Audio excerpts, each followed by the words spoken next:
So many things have been happening lately that you have no idea. First of all, Furby has now batteries. It's the most disobeying Furby I have ever heard about in my life. I mean, actually, I never had no relationship to Furbies. But this bitch is like, yeah, I've been trying to teach it basically one word. I just actually wanted it to say rave. It was even out dancing with me, but it doesn't want to. It's just talking Furbish and burping and laughing on its own and planning to take over the world. And as you can see, I have some other guys here too with me. Like it's the rest of the gang that Furby is leading. I had to make an episode number 2 because I found more, but like I just mentioned like Teletubbies. I talked with a friend of mine because I was curious about this. How did Teletubbies affect the Teletubby generation? And so far only one person has answered to that question, and she said that she loved the part when the Teletubbies turned on the TV on their belly.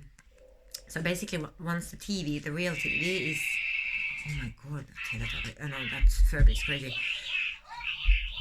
Yeah, and so on. So anyway, so while the TV is in itself is like the brainwashing tool number 1, it was created for that purpose as an experiment in the 50s for Americans.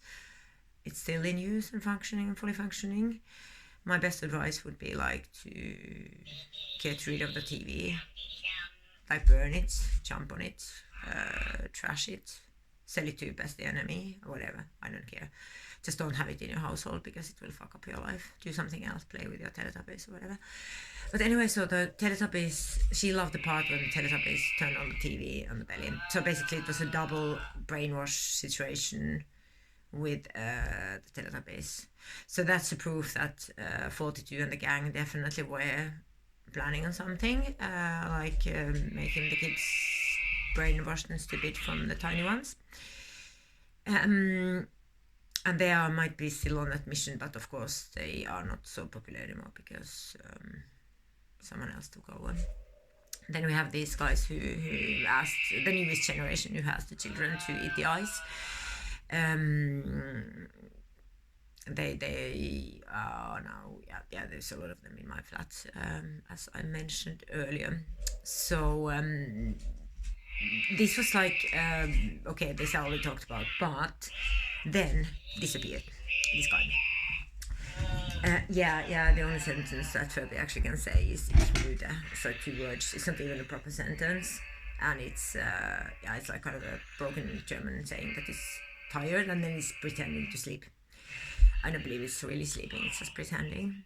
But this guy, talking about sleeping, this is the sleepy guy. This is the glowworm from the 80s, closer from the year 82.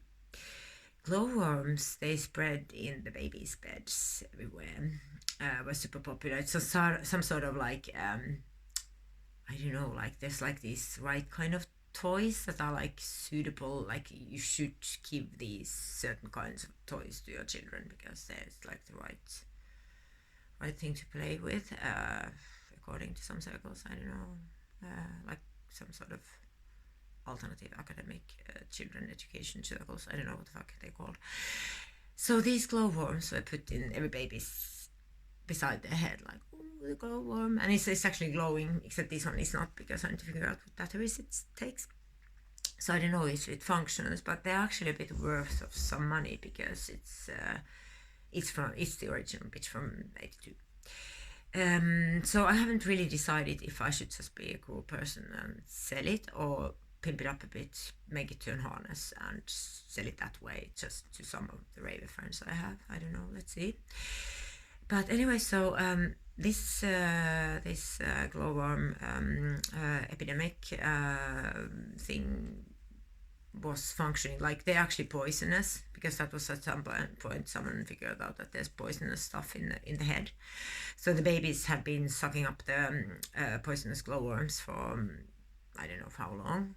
They still existed in the 90s, or like produced in the 90s. I don't know if the 80s or 90s version was the poisoned one, or if both of them. But anyway, so when they became like unpopular that way, exactly like these guys became illegal because someone ate the eyes. The command was given.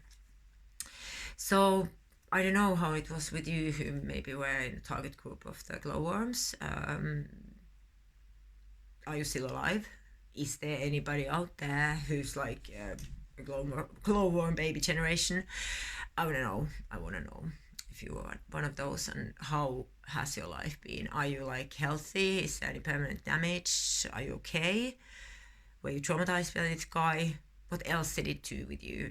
Because you were sleeping with it. From a very, very tiny on, you were sleeping with it. So yeah, we have them all four of them, 4 generations now. I'm not going to touch the Furby now, so Furby can be in a shameful corner over there somewhere, because now it's finally silent. I think the batteries are running out because it's more silent than talking.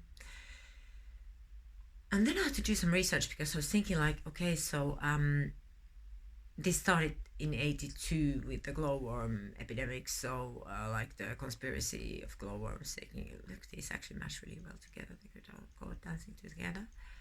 Yeah, so the glowworms took over the babies' beds in 82. So was there anything before that? I had to check it out. I started Googling, like, what was the most popular toy in the 70s and 60s? And I didn't find any, like, really epic connection points. So if you grew up in the 60s or 70s, what was the most popular toy all the kids in the block had? Like, what did everybody have? And I think like my theory is that this toy spreading to all over the world simultaneously must have started like in the 60s because of the TV, because TV is like a media that is in every household. So basically when the TV ads told that, hey, take this Barbie, yeah, because Barbie is one of those potential ones.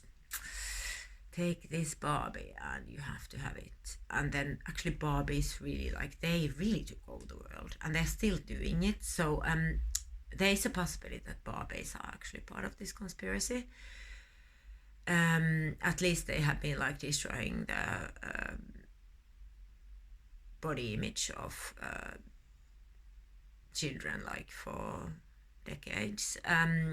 At the same time, I never like really identified with the Barbie, so I don't know if it really affected us that much. Of course, like in the 90s, we all were anorexic, so it's possible it comes from deep inside. It comes from a Barbie, and that, well, why aren't we skinny enough? Like, why aren't we like Barbie? But at the same time, we didn't want to have the big boobs. So I don't know. I'm not 100% sure. Maybe it was like partly functioning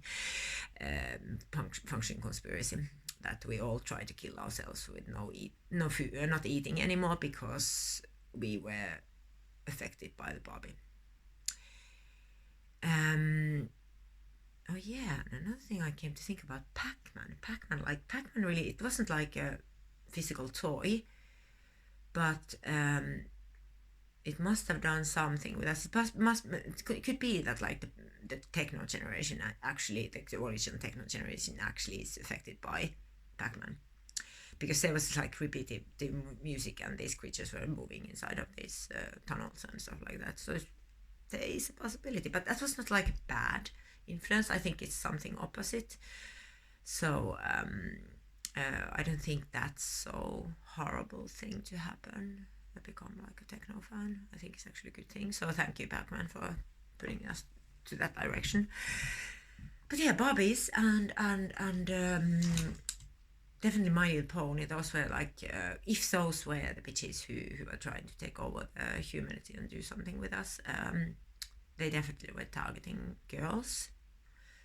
Because at least back in the day, I would say 99% of the people who played with Barbies and My Little Pony, they were girls. If there were some boys in the 60s who did play with Barbies, I think they were like put in some sort of like dark room in the basement and never let out.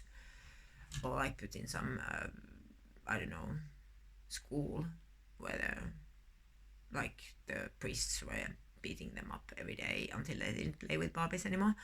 So I would definitely say that originally Barbies were targeting to female persons. So yeah, just my thoughts around this one. And yeah, I don't know what's gonna happen now since 4 of these bitches are like gathered in the same under same roof. I think actually like what he is saying, although it is saying all the time, is like giving some commandos to these others, and they're obeying. So there is for sure something happening. It can be a big yeah, big event coming up now. So we should all take care, because now all the illegal toys, or the abandoned toys that try to take over the world of all centuries are in the same house. And I do have a lot of Barbies and also a couple of My Little Ponies. So yeah, it's gonna be interesting to be continued.